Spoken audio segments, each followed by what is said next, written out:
یہ بھی بہت دلچسپ سوال ہے کہ ہمارے یہاں اور یعنی خاص کر پاکستان کے دیگر شہروں میں تبلیغی جماعت دوروں پہ جاتی ہے. پہلا سوال یہ کہ آخر ان مسلمانوں کو اس طرح کی تبلیغی جماعتوں کی کیا ضرورت ہے کہ وہ بھی مسلمان ہیں اور مسلمانوں کے پاس جاتے ہیں. دوم کہ کیا کوئی اپنی بیمار یا بوڑھی بیوی کو اکیلے چھوڑ کر تبلیغی اجتماع میں جائے جبکہ وہ گھر میں اکیلی ہو؟ اگر یہ غلط ہے تو ایسا کرنے والا گناہگار ہوگا. اچھا سوال اٹھایا. آج تبلیغ جماعت پر ویسی آفت آئی ہوئی ہے. جی وہ آزمائش کا جی دور، بالکل. جیسے تبلیغی بزرگ کہتے ہیں مکی دور چل رہا ہے، مکی دور. تو مکی دور کی آزمائش تبلیغ پہ بھی آئی ہوئی ہیں آج کل. تو اللہ تعالیٰ ان کو انشاءاللہ رفع کریں گے اور پھر سے وہ سر بلند ہوگی. صحیح. پہلی بات تو یہ ہے کہ یہ آپ نے اچھا پوائنٹ اٹھایا کہ مسلمانوں کو تبلیغ کرنے کی اور ضرورت ہے. اصل میں مسلمانوں کو تبلیغ کرنے کی ضرورت ہے اس لیے کہ مسلمان رہے ہیں، اس لیے تبلیغ کرتے ہیں.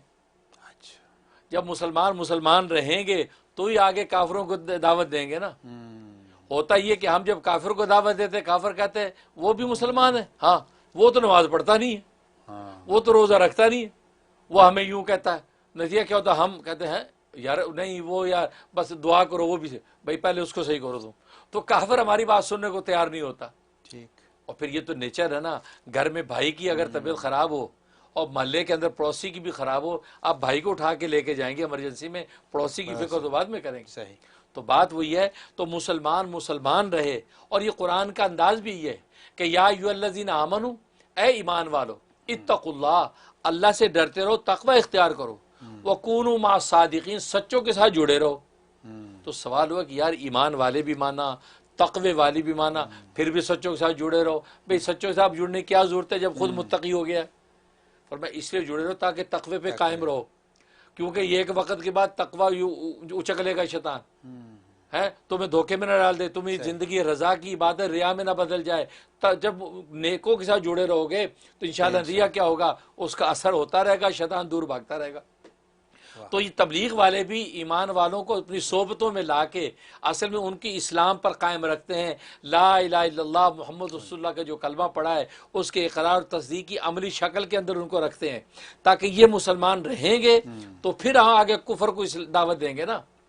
اور سورہ والعصر میں اللہ نے یہ حقیقت بیان کی کہ والعصر، قسم ہے زمانے کی، ان الانسان لفی خسر، کہ بے شک انسان خسارے نقصان میں ہے، الا الذین آمنوا، مگر وہ لوگ جو ایمان لائے، وعملوا الصالحات، اعمال صالحہ کرتے رہے، وتواصوا بالحق، ایک دوسرے کو حق بات کی تاکید کرتے رہے، وتواصوا بالصبر، ایک دوسرے کو صبر کی جو وصیت کرتے رہے.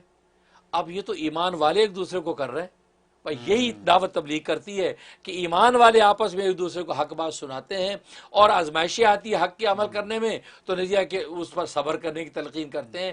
تو والعصر میں تو ایمان والوں کی دعوت دے رہے ہیں.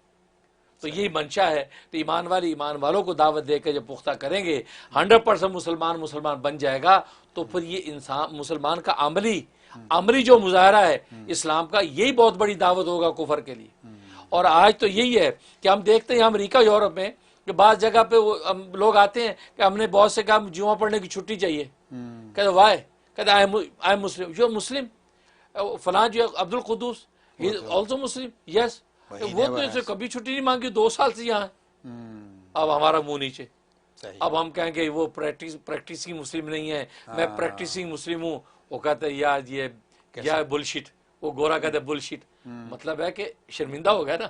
اس لیے تبلیغ والے بیچارے، اور مولانا الیاس صاحب رحمۃ اللہ کا درد یہ تھا کہ مسلمان بن جائے، کفر خود بھی اسلام کے اندر آئے گا. اس لیے یہ محنت ہے. اور دوسری بات یہ کہ جو نکل جاتے ہیں گھر میں بیوی ہے یا اماں ہے، بیمار چھوڑ کے چلے گئے، پہلی بات یہ ہے کہ یہ شکایت انہوں نے کبھی نہیں کی. جس کی بیوی جس کی اماں تھی یا جو اماں یا بیوی، انہوں نے کبھی کسی کو شکایت نہیں کی. لیکن دائیں بائیں والے کو پریشانی رہتی ہے کہ یار یہ دیکھو بیوی اکیلی چھوڑ کے چلا گیا. بھائی اس کا مطلب یہ ہے کہ بیوی بھی ماشاءاللہ خوش ہے، اس کا پورا انتظامات کر کے گیا. ہاں لیکن اگر پاکستان سے کوئی امریکہ 5 سال کی جاب کے لیے آ جائے تو پورا محلہ خوشیاں مناتے، ماشاءاللہ تیرا میاں تو امریکہ گیا ہے. وہ کبھی نہیں کہتے تیرا میاں 5 سال کے لیے چھوڑ کے تو یہ چلا گیا ہے، وہاں بیٹھا پیپر نہیں ہوئے اور تو اکیلی یہاں، لعنت ایسی زندگی پہ. کبھی کوئی نہیں کہتا، سارا محلہ مبارکیں دیتا ہے. بلکہ اس عورت سے قرضے مانگنے آتے ہیں، تیرا میاں تو امریکہ ہے، ذرا مجھے بھی $200 قرضہ دے دینا. یہ ہوتا ہے نا. صحیح. لیکن دین پر ہی ساری یہ تان ٹوٹتی ہے کہ اگر کوئی دین کے لیے چلے کے لیے نکل گیا تو پورے محلے کے اندر جو پیٹ میں مروڑ شروع ہو جاتا ہے. او چلے پہ چلا گیا تو اکیلی, چھوٹے چھوٹے بچے, یہ کون سا دین ہے؟ تو پہلے نظر نہیں آتا آپ کو کہ یہ کون سا کسب معاش ہے کہ آپ چھوڑ کے جا رہے ہیں؟ تو اس لیے نہ وہ تبلیغ والے نے کبھی شکایت کی, نہ وہ گھر میں ماں بیوی نے شکایت کی کہ وہ ہمیں اکیلے چھوڑ کے چلے گئے. اس کا مطلب ہے کہ جب اللہ کے راستے میں آپ گئے ہیں تو اللہ آپ کا محافظ بن گیا ہے, اللہ نگران بن گیا ہے.